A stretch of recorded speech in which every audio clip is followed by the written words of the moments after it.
If you don't know what is VirtualBox is and how to install it, then today we are going to learn everything about installing and how it works in this tutorial. So let's get started. To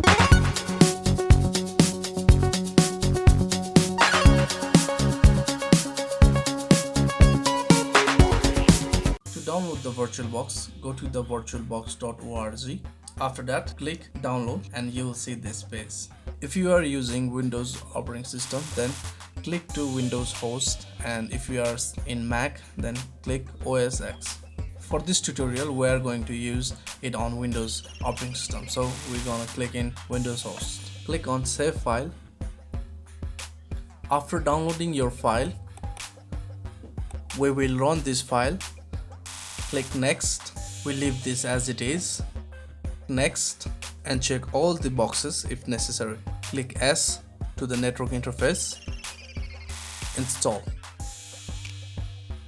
There will be the pop-up message. Would you like to install this device software? Then you're gonna click install.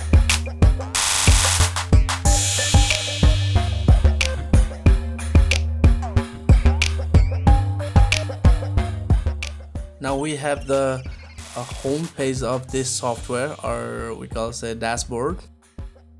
So those of you who don't know what VirtualBox is, it's a software which can run all the types of operating system. Virtual machine is eligible to run Linux based operating system, Windows based operating system, Solaris based operating system, IDM based operating system, and etc. Users can run many operating systems by virtually booting the OS into virtual disk, which we will show you shortly after this.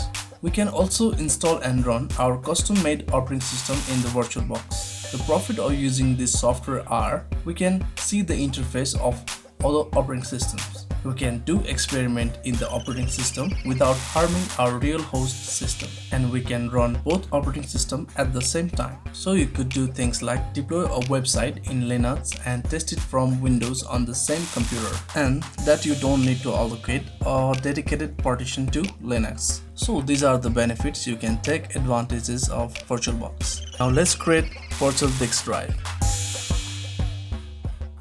You can see the three options here. Go to media, create, select PDI, click next, click on fixed size. We are not going to use space from C drive, so we are going to browse it.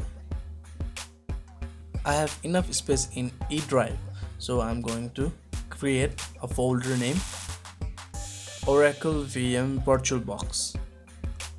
Now save it. After setting 15 GB to our virtual hard drive, we are now ready to install the operating system to our new drive. Check out how to install Windows 10 on VirtualBox. Until then, have a good day.